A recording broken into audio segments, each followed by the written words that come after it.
I have long believed that wholesaling real estate was very toxic to the markets. And in some states, wholesaling real estate is not legal. So what is wholesaling real estate? So wholesaling real estate, you technically don't need a real estate license because you're not selling the property. What you're doing is selling a contract to buy the property. That's so crazy. It's a workaround, and I hate it. So let's just say Haroon owns Wait, home. you hate workarounds?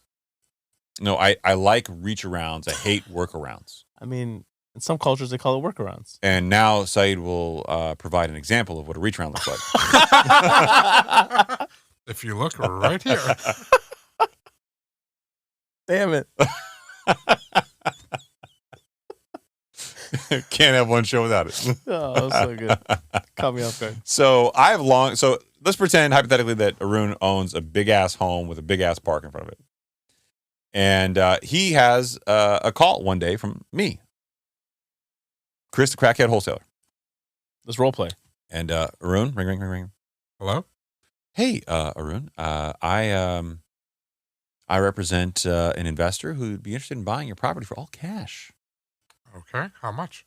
What do you think it's worth? Let me check Zillow. Okay, you can do that. Check Zillow. Beep, beep, beep, beep. 1.2 million. 1.2 million.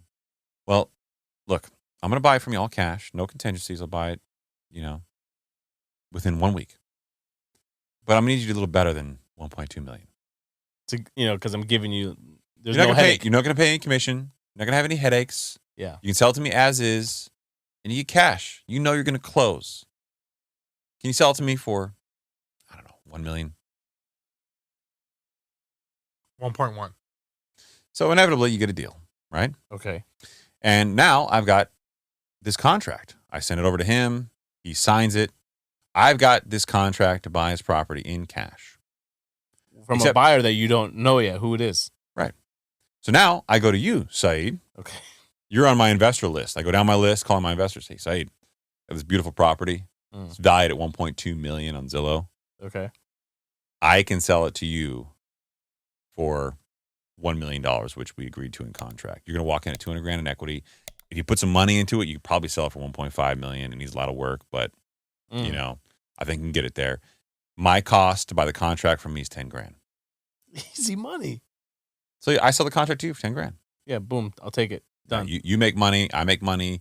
He loses some money. Now, the problem is this usually happens in a very predatory space in the lower end of the spectrum because people who have really expensive homes typically don't do the wholesale thing. It's usually much lower end homes or homes that need a lot of help or people who need a lot of help. So it can be very predatory business. I could see how it could also, take advantage of the elderly. Yeah, there's lots of horror stories, and I've been very concerned over the ethics of the situation. Proponents of it will, like Jamil and those guys, will tell you all the benefits it provides, and I'm sure there's use cases for that. That was a beautiful breakdown, though. Was it? I think we really simplified it. Oh, well, there you go. Well, that being said, I'd like to see this regulated. I think this should fall under the Department of Real Estate, and I think if you're selling contracts to buy real estate, you're essentially selling real estate. Absolutely. I personally don't see how it's not. Yeah. So I don't like the business for a number of reasons. This certainly is one of them. You can take advantage of people, and that's where I think most people get it. But those are the investors, people like you trying to walk into equity. And because wholesaling has come up in a big way in recent years, bigger than it ever really had been historically, because so many people on social media are saying, look, you don't need a real estate license. You can get started with zero money. Right. If you sell one of these contracts, you make 10 grand. I could see a world too where some of these guys that have been in the game so long have an investor list and they say, look, affordability, this issue with affordability is not going anywhere anytime soon. Mm-hmm. I think that they're going to need to implement this 40-year mortgage that we've been hearing about. And what is that ultimately going to do to home prices?